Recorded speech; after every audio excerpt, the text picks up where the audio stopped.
okay, let's paint these koi fish. I just have a smaller journal, and I just wanted to sketch out these lines really lightly to start with. I start from the top of the tail, and I do a little organic S shape that goes off the page. And I want to make sure my body's in proportion to my head. I'm drawing lightly with a mechanical pencil, and I'm using a kneaded eraser.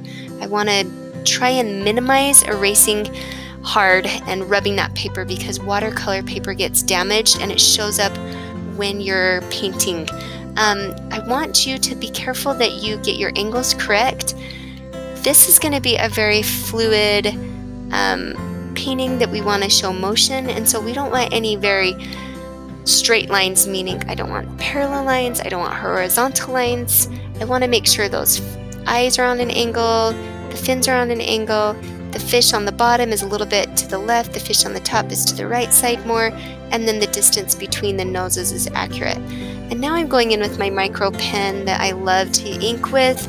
I'm doing this because I'm going to add some detail at the end of my painting, and I'm going to use the same pen for that. But as I'm painting darker colors, sometimes I lose my lines in pencil, and I want to make sure I can see those. So that's why I've given myself a little bit of inking. And now I'm going to go to this paint palette.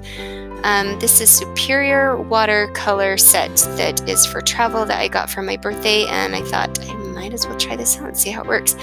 The quality is pretty good. It's not the best watercolors, but I really thought this was a fun palette to work with. I'm going to mix all my oranges and reds, and then my blues and a little bit of the yellow that I see, and as I paint I will add to it and go from there. But I wanted to talk about how I achieve the colors. You want to have your pure hues of blues and reds and orange, that you get those bright colors on the fish and in the water, and then I want to make different shades and tones of those colors. So in the oranges and reds, I'm going to take warmer reds or browns. Sometimes I add some blue to darken it up, and the darkest one in the camera, it looks black. It is not black, it's just a very dark, rich red maroon color. And so I've added the tinge bit of black. I want to avoid using too much black because it really flattens your colors. So you'll notice I started with my lighter reds and oranges, and then I just start building up the darker. I'm using just the tip of my paintbrush because this is a very small sketch that I'm doing. And then I have a cup of water that you can't see because of the final image I've put in the right hand corner. There's a little cup of water behind. Now the paintbrush I'm using has water in the handle that I can squeeze out. That's really fun to use. But sometimes when I have to switch colors, I really want to make sure that tip is very clean. So that's why I have a little cup of water there. And then if you see, I keep wiping my the tip of the paintbrush on a rag. Sometimes you can use paper towel. I just had cut up an old t-shirt and thought that would be good to use, since I'm trying to practice travel size and I wouldn't have a big roll of paper towels with me. Now I'm going in, and you saw I added some light blue, and then I'm going to go back into the reds, and I'm really building up those contrasting dark rich red colors. Why didn't I do that in the beginning? Well, with watercolor, if you overwork it too fast, the colors tend to start blending and bleeding over top of each other, and you don't see those beautiful layers of light, dark, and medium. It's good to let it dry a little bit and then go back through and add the dark, and then they tend to stay in the area you want them to easier. If you use too much water, you get these big puddles, and so that's why you'll see me bouncing from fish to fish back and forth so that they can dry out a little bit. You'll see once I start building up the background colors though that I use more water, and I do want the water to pool because I want that heavy bleeding effect where those one colors bleeds to the next. And so you'll see that I'm starting out dark and I add some more water, add some more dark, add some more water, and then the edges start to fade away as if it's like these different layers of colors that you see in the water. I've rinsed the tip. I'm quickly working with colors next to wet colors so that I get that nice blended. If I let those edges dry, I get a sharp edge and it doesn't look like water. I'm going to try a salt technique that was a fail on this one. Salt on watercolor paper looks so phenomenal, but because the quality of this watercolor paper in this journal that I have is just okay, I didn't get the salt effect like I wanted. It gave me a cool texture in the end, but oh well, it was a good try. So now I'm just going back and I really want to make sure I have dramatic lights and mediums and nice darks.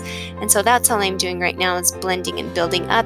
as I'm dipping into my colors that I've pre-mixed on the palette, I start losing some of that rich color, and you'll notice I go back and forth between the palette and build that up. With the yellow, you've got to be careful. Yellow and blue make green, and so you want to make sure that tip is clean when you introduce the yellow. You're barely bleeding it into the blue, and then I add a lot of water to avoid that. If you don't mind the green, then you don't mind the green. In a minute, I'm going to start adding some details, making sure that tip is really clean and nice and pointed. Sometimes I'll take my finger and rub it against the edge, and I can go back through and add some shadows and colors. I just splatted, which worked well. I let the paper dry. You don't see me doing that, but then I start splatting some really dark blues and really dark purples and really dark reds so that I can get more texture to this water. The next thing I'm going to do is let it dry, and I don't want to film watching it dry because that is Yawnersville. But after it's dry, I'm going to shake off and rub off all the salt, and then I'm going to ink and add lots of detail. Unfortunately, I was so excited to do this step, I forgot to record. So I use a white gel pen and add in some bubbles, and then I use my micron pen and add in lots of detail, and I even use it in the water where I'm outlining some of the bubbles, and then you sign it. Really liked the textures and contrast. Materials I use, there's your micro line. I use the 0.35 millimeter for my pen. There's my white Jelly Roll gel pen for all the white detail in the end, my mechanical pencil, my journal, my kneaded eraser. There's my watercolor set. Again, that's Superior Watercolor. If you don't have that variety of colors available, you can seriously use your Crayola set from elementary. Okay, that's all you need. I hope you have good success with your painting.